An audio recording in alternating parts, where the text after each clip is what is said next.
Andrés Manuel López Obrador ya es presidente constitucional de los Estados Unidos mexicanos. Y en su primer discurso como presidente ya nos dejó claro quién es su nuevo demonio.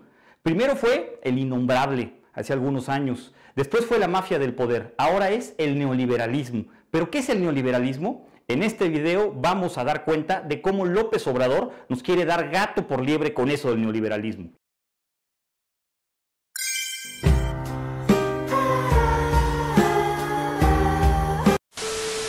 Está en la agenda pública y en voz de todos la palabra neoliberalismo. Es ida y traída por la opinión pública y satanizada por los políticos que se encuentran actualmente en el gobierno, como si fuera un demonio, como si fuera Satanás, como si fuera un mal que nos ha permeado a todos, y por culpa del neoliberalismo somos un país pobre, un país debilitado, hay corrupción, hay inseguridad. ¿Pero qué es el neoliberalismo en realidad?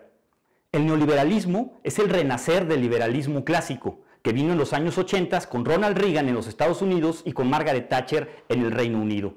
El neoliberalismo, en la teoría sobre todo de la izquierda, supone una disminución en el tamaño del Estado y de su burocracia, la disminución también de los impuestos y que los ciudadanos puedan pagar directamente los servicios que presta el Estado a empresas particulares, y la eliminación de monopolios públicos y privados.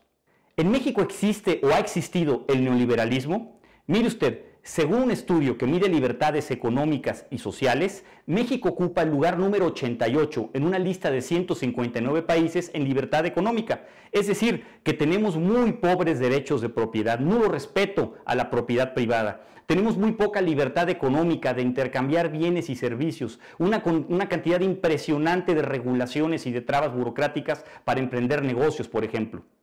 Y en libertades personales, pues no tenemos regulado debidamente, por ejemplo, el matrimonio igualitario, la legalización de las drogas, tenemos un pobre Estado de Derecho, tenemos índices de impunidad altísimos.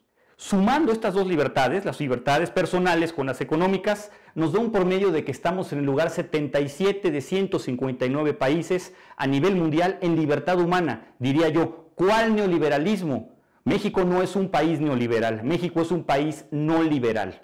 En México no ha habido neoliberalismo, ni siquiera ha habido liberalismo económico. Es más, ni siquiera somos libres económicamente o socialmente. En México lo que hubo, y sigue habiendo a la fecha, es lo que se llama el capitalismo de cuates, capitalismo de compinches en otros países. El capitalismo de cuates, que vino también como respuesta a políticas estatistas desastrosas de los gobiernos de López Portillo y de Echeverría, el capitalismo de cuates supone que el gobierno tiene un grupo de amigos empresarios poderosos a los cuales otorga transferencias de recursos, a los cuales se exenta de impuestos. Los amigos del presidente, pues.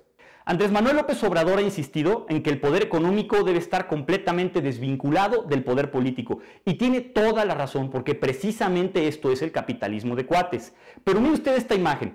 Al tiempo en que López Obrador decretaba la finalización de esta etapa oscura de nuestro país, esta etapa neoliberal, en que estaban completamente en complicidad los poderes económico y político, él está sentado en una rueda de prensa junto a su compadre José María Riobó, prominente contratista cuando él fue jefe de gobierno, y también junto a sus amigos Javier Jiménez Espriu y Alfonso Romo, poderosos empresarios de este país. La situación de nuestro país, por supuesto que no es la mejor. Vivimos en un país con muchísima pobreza, con muchísima corrupción, con muchísima inseguridad. Vivimos en un país en el que no estamos conformes. Y esto es a consecuencia de gobiernos corruptos y de gobiernos incompetentes. No es a consecuencia del neoliberalismo, que por sí López Obrador no sabe ni siquiera en qué consiste y qué es. Tan es así que quiere continuar con las políticas de capitalismo de cuates que él tanto critica. La contradicción de Andrés Manuel López Obrador sobre el neoliberalismo es tal que él mismo ha anunciado medidas para su gobierno que él mismo consideraría neoliberales, como la reducción del gasto público, como la disciplina fiscal, como el respeto a la propiedad privada, como el respeto al entorno global del comercio internacional. En un país lleno de corrupción y de sindicatos charros, en un país lleno de clientelismo electoral, en un país lleno de transferencias a clientelas políticas, llena de monopolios públicos y privados, llena de regulaciones para las empresas y para el emprendimiento, no puede hablarse de neoliberalismo. Puede hablarse de capitalismo de cuates, de mucha corrupción y también de la cuarta transformación. Que no le den gato por liebre.